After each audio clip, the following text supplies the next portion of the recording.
I'm not gonna lie to you. I put on some weight, man. You got a little heavier since I last saw you just a couple of months ago. Oh my God, the holidays killed me. You know, Really? They really did. I had a lot of sviadel, as we Italians do. And, yeah, no idea what that is. Well, it's a pastry. You'll love it. I'll bring you some next time. But I must be getting really fat because today on the street a woman came up to me and said, "Listen, I am so on your side in this feud. Trump is a jerk."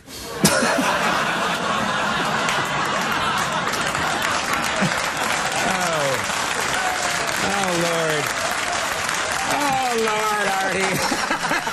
Oh, Lord. And at first I was going to correct her, but then, you know, she was hot, and Rosie gets hotter chicks than I do. So the end of the story is I banged her. Nice, nice. Happy New Year, honey. Welcome to New York. I like any story that ends that way.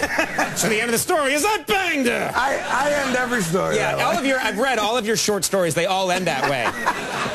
I'm like F. Scott Fitzgerald. Yeah. But and then he turned to camera and he banged her. Rosie O'Donnell, you know, the big thing that this is a great feud, obviously, for comedians. We love seeing famous dorks fight because they're both kind of dorky, you know, and they have hair issues and they're just fun to make fun of. But like I'm good looking. But Rosie, remember when she went back to TV, had the big debate: should I cut my hair? Should I leave it the lesbian short or grow it long? And that was a big issue for a while. It's called the lesbian short. It is, yeah. Okay. We call it back on the North Port. We call it the lesbian short. And for me, I like it long on Rosie. You do. People consult me for style tips. Yeah. I like the long hair on Rosie because I'm a big fan of old-time TV comedy. And with Rosie with long hair, we get to see what Jackie Gleason would have looked like as a hippie. So we have. Gleason smoked weed. Yes.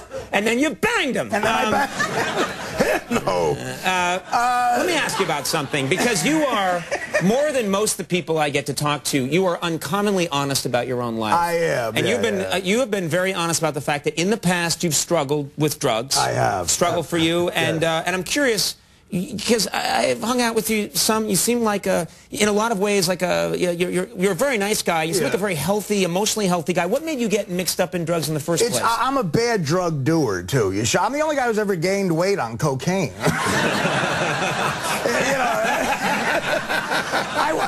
It's good with bread. I went into rehab. I went into rehab for cocaine, and a black guy said to me, "What are you sprinkling it on cheeseburgers?"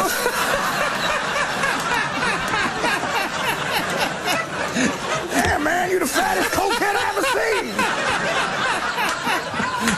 seen. Putting that stuff in a macchiato. He didn't say macchiato. That was made up. But I think I got into drugs because the government lies. This war on drugs has always been horrible. Like these dumb slogans, just say no. It's not very convincing. It doesn't work. And when I was in high school, the slogan was, maybe you remember this, hugs are better than drugs. Yeah.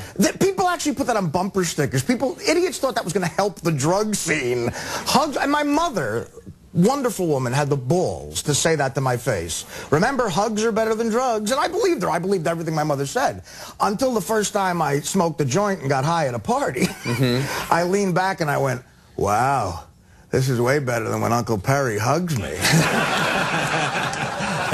What else is my mother lying to me about? Am I not smart enough to be an astronaut? Am I not the most handsomest boy in the world? You are the most handsomest boy. But thank you, Conan. But, you know, I mean, hugs are great, but better than drugs? Come on. Let me put it to you this way. I never drove to Harlem at 4 a.m. to get somebody to hug me.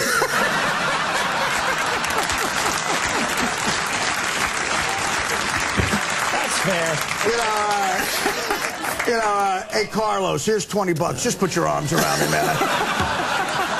Rock me gently. I need a hug, Carlos. Okay, so in that bit, the drug dealer's name is Cairo. In this scenario, of course, you struggled. At what point, Artie, did you turn things around? When did you realize you would hit rock bottom? I'll let you know. You know where to find me. I'm waiting. Well, I was on a show called Mad TV. This was horrifying. I remember when you were on Mad TV. I was on Mad TV, and you have to do impressions on that show sometimes. And some of the sketches were awful. And one of the sketches I played Babe the Pig. They asked you to play Babe the Pig. In a sketch called Babe Watch, Baywatch, and Babe the Pig. Right. Not a lot of Emmys over there at Mad TV for writing. So we had to go shoot it on location in Malibu. Now, I'm playing Babe the Pig, okay? I have a low self-esteem already, okay? Yeah.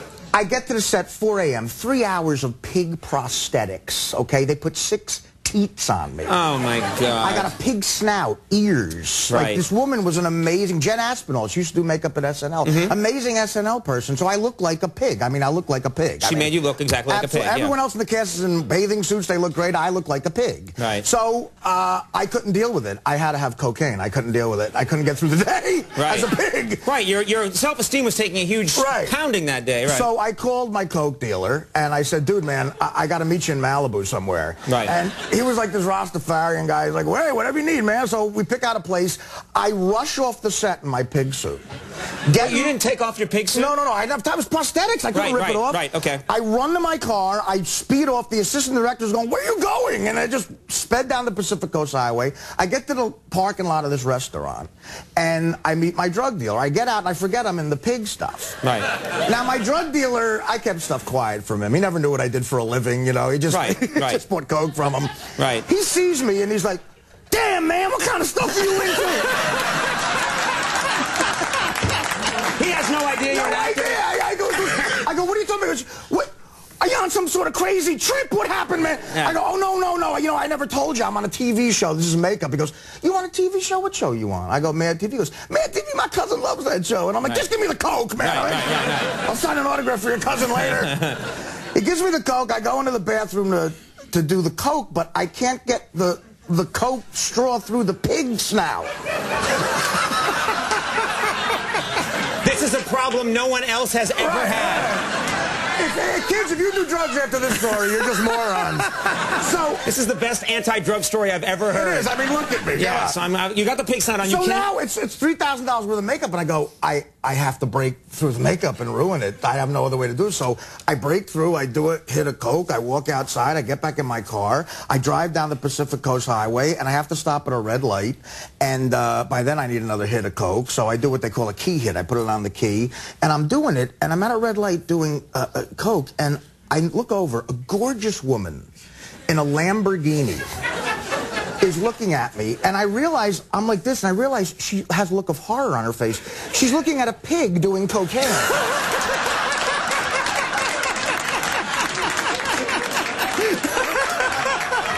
But not just like a bad pig mask, a professional level pig. And she's, look, oh my God, what am I doing? Like maybe she's on an acid trip or something. Right. And I didn't care at the time. It wasn't like I wasn't going to bang her. That wasn't gonna happen. So I do the hit, and I drive off, and of course, it was L.A. That might have been the third time she saw that day, you know?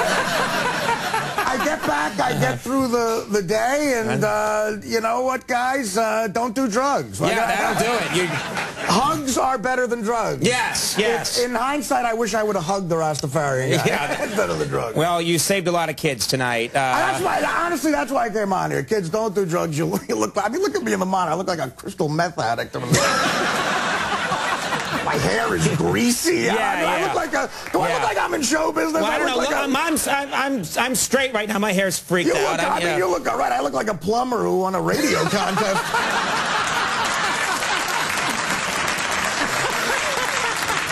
Well, tell your best coke story on Conan right after The Office.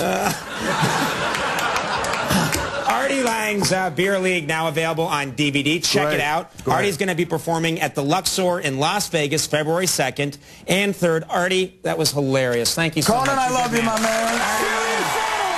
Serious Sour. Okay, we'll be right back to Black Team. Stick around.